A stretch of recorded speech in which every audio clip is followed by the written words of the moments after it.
بسم الله الرحمن الرحيم.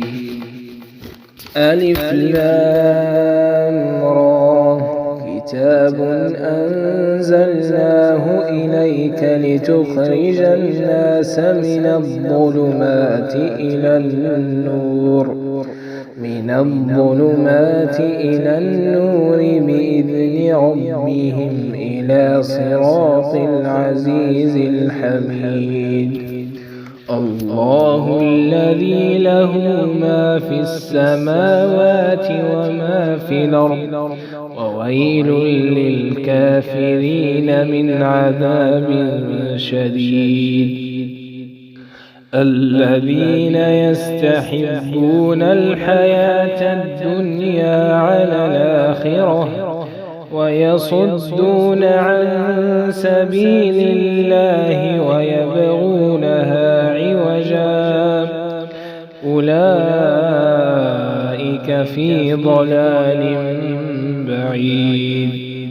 وما أرسلنا من رسول إلا بلسان قومه ليبين لهم فيضل الله من يشاء ويهدي من يشاء وهو العزيز الحكيم.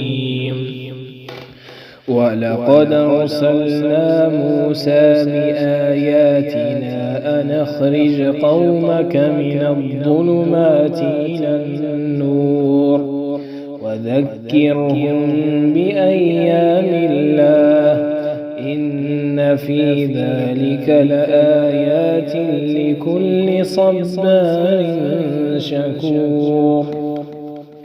وإذ قال موسى لقومه اذكروا نعمة الله عليكم إذ أنجاكم من آل فرعون يسومونكم سوء العذاب ويذبحون أبناءكم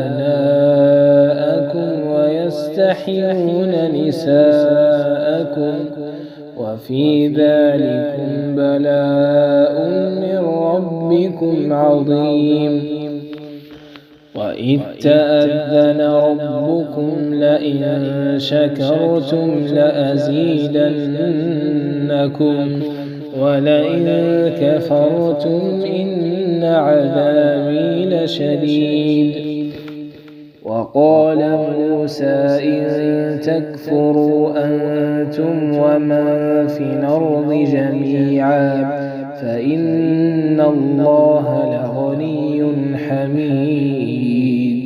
ألم ياتكم نبأ الذين من قبلكم قوم نوح وعاد وثمود والذين من بعدهم لا يعلمهم إلا الله جاءتهم رسلهم بالبينات فردوا أيديهم في أفواههم وقالوا إنا كفرنا بما أرسلتم به وإنا لفي شك مما تدعوننا إليه مريب.